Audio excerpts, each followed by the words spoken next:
Tem 3 irmãos. Idade aproximada, 30 anos. Aos 11 anos foi prodígio... Não, Zé, vem pro presente. Não tem filhos. É casada. Não possui uma das mãos. Trabalha com plataforma de fotos sensuais. Tem a voz doce. Como assim, voz doce? Ela vibra em frequências suaves, com um timbre cheio de harmônicos agradáveis. Ela não agride. Se mantém em decibéis moderados e suas palavras fluem no ritmo melodioso para os ouvidos. Sinceramente, tem hora que eu não sei como programar esse robô.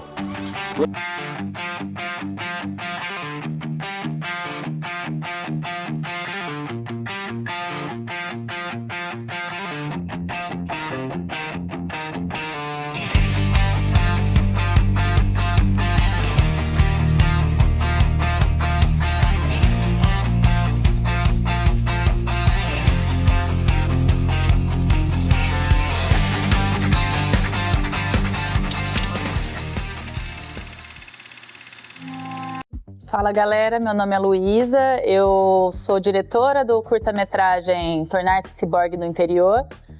Faço cinema aqui em Londrina já tem uns anos, esse é meu 4º curta-metragem e ele vai estrear no Olhar de Cinema e a gente está muito feliz de representar Londrina lá. Então, esse filme ele surgiu de uma inquietação. Quanto mais eu vou fazendo, escrevendo os projetos, né, mais eu vou entendendo as inquietações que vão sempre presentes. E uma delas é um pouco sobre o masculino e o feminino. Existe aí uma inquietação sobre masculinidade, e também existências possíveis, né? Eu acho que essa também é uma inquietação grande que dá origem para o ciborgue. E existências possíveis assim também no universo queer, né? No universo queer e no universo fora do eixo, fora dos grandes centros. Eu acho que esse filme ele une todas essas inquietações. Então é um tornar-se ciborgue no interior. Eu trago para o interior, também, e é uma sci-fi, né? Uma ficção científica meio especulativa. A gente não sabe exatamente que ano que é. Não é tão distante assim, mas é distante. Assim, vemos robôs, vemos alguns procedimentos que não existem hoje rolando e tal. A gente pensa no universo em colapso, tudo mais, eu acho que a inquietação de estar no interior, ela fala muito disso, de como pensar o futuro e também, eu acho que da minha própria criação, de ser do interior, de ser de Londrina, de ser fora dos eixos e estar fazendo cinema aqui, né? Então seria existir fora dos grandes centros e também conseguir fazer cinema fora dos grandes centros, sei lá, alguma coisa nesse sentido, assim. E da onde surgiu a ideia inicial de tornar ciborgue no interior? Na verdade, o filme começou, a ideia veio, essas inquietações todas que eu falei já tinham sobre estar no interior, estar fora dos grandes centros, pensar futuros possíveis que não sejam nas grandes metrópoles, desacelerando, eu acho que estamos por aí nesse início. E aí a ideia que veio, né, com essas inquietações foi da leitura do Manifesto Ciborgue, da Donna Haraway, então que ela é uma filósofa, feminista. Esse Manifesto de Ciborgue é de 85, se eu não me engano, e vai discutir feminilidade, feminismos também possíveis futuros na figura de um ciborgue. E daí é um ciborgue que não é o ciborgue que a gente imagina, do cyberpunk anos 80, né? Mas é um tipo de ciborguismo onde existe, assim, umas possibilidades de existência melhor para as mulheres, onde existe uma rede de apoio contínua, onde abarcar a tecnologia vem também para ajudar uma libertação, sabe, desses sistemas mais patriarcais que a gente tem tão estruturados. Então o ciborgue nesse filme, a gente não vai, não sei, eu ia falar, a gente não vai ter a figura de um ciborgue, mas pode ser que a gente tenha. Aí fica pro espectador dizer se ele acha que é um ciborgue ou não é. Mas eu fujo um pouco da ideia do ciborguismo cyberpunk anos 80, assim, e vou um pouco mais para esse lado de um experimental, teórico, menos afetado, assim, sabe? E muito numa discussão de um universo queer, também de gênero, né? O casal das vizinhas que se muda para o sítio vizinho, a gente tem então o Léo e a Júlia, que é um casal hétero, cis, normal, e as vizinhas são um casal lésbico transcentrado. Então isso já começa a ser uma coisa de uma diferença, né? Possibilidades diferentes de se construir família, futuro. Então o filme também vai discutir reprodutibilidade bastante, né? O casal Léo e Júlia quer engravidar e não consegue, então eles estão nesse impasse tentando engravidar. E as vizinhas, elas aparecem como uma nova forma de existir. E essa nova forma de existir encanta a Júlia e assusta o Léo, né? O personagem masculino, ele fica um pouco com receio e também com desejo e curiosidade, sabe? Assim, juntando todos esses sentimentos numa forma um pouco mais conflitante e conservadora, enquanto a Júlia vai de uma maneira muito mais gostosa e fluida, assim, abraçando a intimidade com essas novas vizinhas. E com isso eu acho que eu consigo discutir um pouco sobre isso, sobre futuros possíveis, masculinidade, como existir no interior, abarcando as tecnologias, abarcando fluidez de gênero de uma maneira, sei lá, possível, ciborgue. Eu acho que esse filme, ele só é esse filme por causa do elenco, assim, realmente deu uma diferença muito grande no resultado do filme, terem sido atores tão bons, assim, e a gente ter conseguido ter uma troca entre direção e atores tão gostosa, assim, tão fluida. Então, assim, como eu tinha esses personagens complexos, não acontece nada exatamente muito, sabe, no filme. Então, esses personagens, eles têm que bancar a atuação de serem cada um com seus conflitos, com seus olhares, esses desejos, eles têm que imprimir nas expressões dos atores e tal. Então, eu sabia que eu precisava buscar bom elenco, sabe, assim. E aí, também de achar que 100 mil reais era muito para fazer um filme, porque o máximo que eu já tinha feito era tipo com 30 mil, sei lá. Eu achei que 100 mil reais era muito dinheiro. Então, nossa, vou trazer a galera de fora, eu acho que vai dar e tal. No final, não deu direito, assim, a gente se apertou, teve que tirar dinheiro do bolso para conseguir pôr. São, então, 3 atores de fora que fazem parte do elenco. Mas, assim, eu acho que eu não me arrependo, eu não me arrependo de nada, e eu acho que cada investimento nesses atores deu, sim, toda a diferença no resultado do filme. E aí, então, a gente tem o Edilson Silva, que veio do norte pernambucano para cá. Ele é conhecido pelos trabalhos com o Kleber Mendonça, ele fez Agente Secreto, ele fez Bacurau, ele fez a série do Cangaço Novo. E assim, a ideia de chamá-lo foi porque ele também tinha uma certa aproximação com a Fran Camilo, a produtora executiva. Ele já tinha feito o Mirador, um filme que a Metafixa produziu em Curitiba. Então já tinha algum contato, assim, eu sei que ele era um nome grande, talvez grande para o projeto, mas resolvemos tentar e assim, o Edilson é incrível.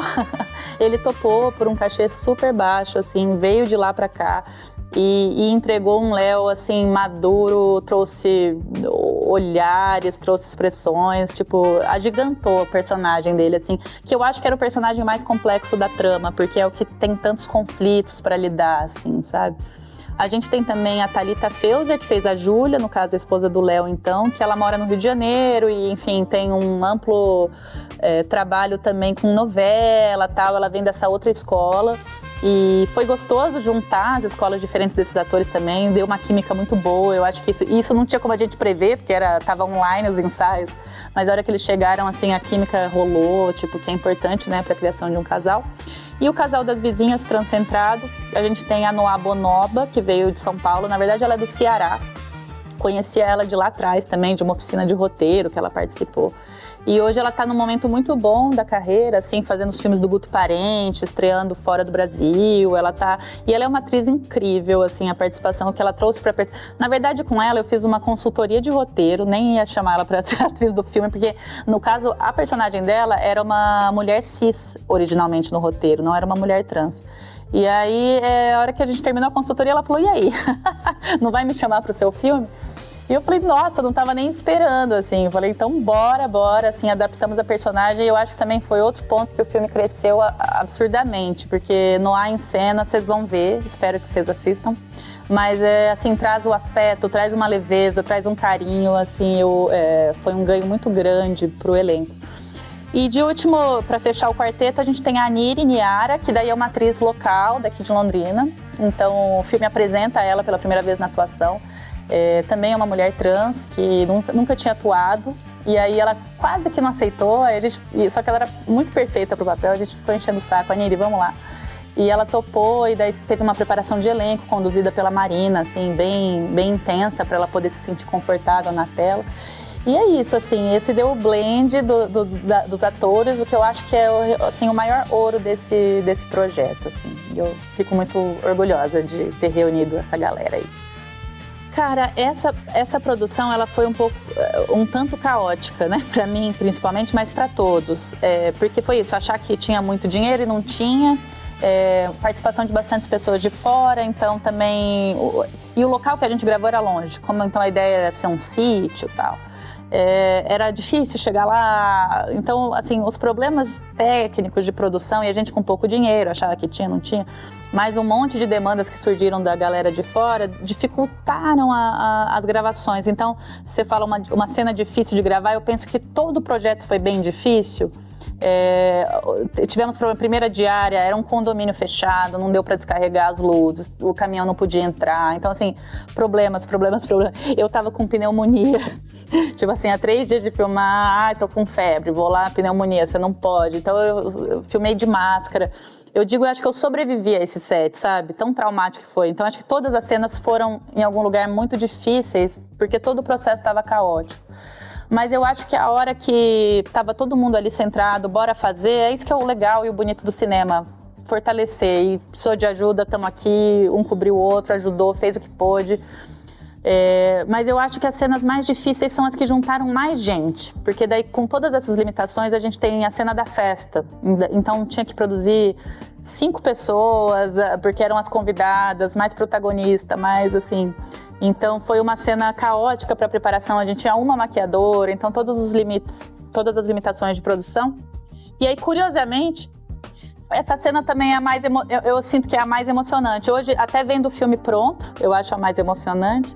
E de filmar também, porque foi uma cena que tem uma performance musical. E é um pouco, todo mundo fica em êxtase com essa performance musical. Então, assim, as atrizes, os atores foram trazendo uma expressão de emoção e aquela música tocando, que eu lembro que foi tipo, uau, sabe? Quando termina de filmar e pensa, pô, isso foi catártico, assim, apesar de todo o caos. A gente também tem uma cena meio fantástica, não vou dar muitos spoilers, mas tem assim um pedaço de corpo humano que pula e fala. Então também foi uma cena meio complexa de fazer e tinha que resolver meio rápido, porque era isso, diárias difíceis, alongadas. Então é isso, é uma vitória. Esse filme foi uma vitória. Cara, a gente sempre tem referência, né? Acho que é só nossa cabeça é um liquidificador aí para gerar coisas novas. Eu acho que, cinematicamente falando, o David Lynch é uma referência presente em mim, assim, porque eu acompanho muito a obra, então alguma coisa sai respingando, né? Eu acho que até na hora de compor a trilha sonora, o Ângelo Badalamenti foi uma grande referência que eu passei pro Medina, que compôs a trilha, né? A abertura do filme é muito... Eu acho bem lynchiano o começo do filme, assim. Ele é meio sombrio, porque a ideia do filme é essa. A gente está discutindo, achando afetos, achando possibilidades, mas o mundo, ele tá um pouco em decadência, ele tá um pouco sombrio, né? Então, essa coisa, ela trabalha junto. O Lynch seria uma referência cinemática ali que trabalha junto. Mas, para além dele, assim, vários outros, sabe? Questão, até se for pensar nesses fantásticos, o Guillermo del Toro poderia ser uma referência também, cineasta latino-americano. Mulheres cineastas, né? Fico pensando, até eu vou falar da Laís Mello, que é uma diretora de Curitiba, mais ou menos minha idade, eu acho que ela tem, que lançou o Nó agora. Esse cinema do afeto, da compreensão entre mulheres, o Nó seria uma referência. Eu gravei antes de ver Nó, mas assim, já acompanhava o trabalho da Laís e sinto essa turma de Curitiba numa conversa direta com o trabalho que eu tento fazer hoje, assim. Cara, eu acho que talvez o Medina seria uma boa pessoa para dizer isso, porque ele nunca tinha feito trilha. Ele é um músico, né, super experiente, mas ele nunca tinha feito trilha. E aí foi doido criar trilha sonora com ele, viu? Porque daí a gente não tinha método exatamente de trilha, então a gente foi muito num feeling, num instintivo. Tem até uma história legal, porque a gente tem essa cena que eu citei, difícil de filmar, porque tinha muita gente, da performance musical ali. E na hora do set, eu soltei uma música de referência, que era inclusive uma música clássica, assim, uma música bem... Sabe, porque é um momento, assim, de transcendência. E aí eu ficava, tipo assim, Medina, e é tocada num teremin. A gente precisa criar uma música, tipo assim, transcendente, ou tocar essa mesma e tal. E aí ele não estava chegando, porque isso nunca tinha feito, né? Então andava outras partes da trilha, e não chegava nessa música. Um dia ele me manda, Luísa, compus a minha primeira balada. E aí ele compôs uma balada no piano, e não era pro filme. Ele falou, compôs a minha primeira balada. Por quê? Porque meu primeiro blues, ou a minha primeira balada. Porque ela era com sentimento. É aquela música que você toca e dói. Então ele falou, a minha primeira, ele é músico há 30 anos, mas foi, acho que, a primeira que compôs da dor, assim. E aí, tudo que eu queria pra essa cena era uma música com sentimento, sabe? Daí ele me mandou a primeira balada e eu falei, ô Medina, vamos tentar na cena, tá ligado? E aí foi a música que foi pra cena. Então assim, tipo assim, ele compôs uma balada caótico no processo, não era nem exatamente pensando na trilha, a cena. E aí a hora que a gente colocou, pum, já começa, essa hora do filme, pum, assim, o sentimento da balada foi pro filme, foi pra música, deu certo, assim. Então eu acho, e a música de abertura eu também acho que ele arrasou, sabe, assim, em cima da referência do Ângelo Badalamenti e tudo mais, ele deu um tom pro filme que ficou uma coisa meio assim, Stranger Things, uma mistura de sintetizadores, a escolha de timbragem muito maluca, assim. Então acho que se for pensar alguém que nunca tinha feito algo no filme e que entregou um negócio muito legal, eu acho que eu diria ele com a trilha, assim. Porque a maior parte das pessoas já era experiente, assim. A Aniri também seria outra pessoa a citar, que é a primeira vez que atuou. Eu acho que ela mandou super bem, ela fotografa super bem, ela conseguiu trazer a inocência e também a transcendência da personagem que era, assim, ela arrasou. Ela vai estar no olhar com a gente, representando o filme, é uma pessoa que eu acho que, assim, entrou com a gente para não sair mais também do cinema. Mas é muito legal, porque a ideia, eu também me sinto começando, sabe, assim, a realmente conseguir entender minha linguagem e tal. E aí é gostoso quando a gente vai juntando várias pessoas nessa pegada. A fotógrafa Isa Lanave, ela também é uma fotógrafa super experiente, veio de Curitiba, mas assim, não como diretora de fotografia. Como diretora de fotografia, ela está começando também, assim, o Cyborg foi um... Então é isso, né, um lugar em que trago esses novos olhares, quero fortalecer essa galera também, me sinto parte dessa galera. Então é um filme feito... Muita gente experiente, sim, claro, é um cinema experiente, um resultado bom, profissional, só que com muita experimentação, assim, que eu acho que o campo do curta pede isso também, é onde a gente tem que fazer isso aí. E espero que vocês gostem. E como é que faz para assistir? Isso aí vai estar disponível na internet, vai estar disponível em algum evento, depois ele fica disponível em algum lugar? Como é que o público consegue acessar isso aí? Olha, gente, a vida do audiovisual, ainda mais curta-metragem, é sempre essa coisa, né? É sempre uma enrolação de modo geral, porque aí o filme fica pronto, ele vai ter que ter toda uma carreira de festivais, e aí a gente não pode liberar para visualização, porque senão mata a carreira de festivais, que exige ineditismo e tal. Então, assim, para falar, o filme vai estar liberado provavelmente daqui 1-2 anos, que eu tente achar uma plataforma de streaming para ele ficar liberado. Mas é claro que nesse meio tempo teremos exibições em Londrina. Assim, uma das coisas que eu também prezo muito é juntar a galera daqui que está fazendo, a gente conseguir uma data em algum espaço, um cinema, o Vila Rica, por exemplo, que super apoia essas iniciativas, e a gente fazer uma exibição gratuita para a galera, assim. Com certeza vai ter esse ano ainda, uma exibição especial. Então fiquem ligados aí na Alma, nas redes, segue a Wabi Filmes, que é minha produtora, que assim que for ter essa data de exibição, quero que todo mundo que esteja afim vá lá ver e pegar as impressões, porque a hora mais legal do filme, eu acho que é essa. A hora que vocês assistem e isso surte alguma coisa em vocês e depois toma vida própria e a gente troca aí com as experiências de todo mundo. Tornar-se Cyborg no Interior é um curta-metragem com patrocínio da Lei Paulo Gustavo, através da Secretaria Municipal de Cultura. Galera, muito obrigada. Todo mundo da Secretaria que está sempre aí fortalecendo, estando junto. Como é difícil fazer também cinema independente, ainda mais em Londrina, o filme também é uma coprodução de 3 produtoras. A gente juntou 3 produtoras que deram um pouquinho, cada uma, para poder realizar esse filme. Então a coprodução é Wabi Filmes, Metafixa Produções e Cinea Filmes. Quero agradecer então a galera aí das coprodutoras também, que acreditaram no filme, que deram o sangue, estão junto, né? E um grande obrigada a toda a equipe mesmo e elenco, porque todo mundo topou fazer um negócio para mais do que tinha dinheiro, se doaram para mais do que tinha o dinheiro, numa ideia de conseguir realizar e conseguir fazer sem romantizar. Eu sempre falo isso, que eu não quero romantizar, fazer na guerrilha, ganhar pouco, porque a galera tem que estar ganhando grana, e tem que profissionalizar e tem que virar indústria. Mas enquanto não vem, eu devo meus totais agradecimentos a todo mundo, assim, que topou e foi até o final. Valeu, galera!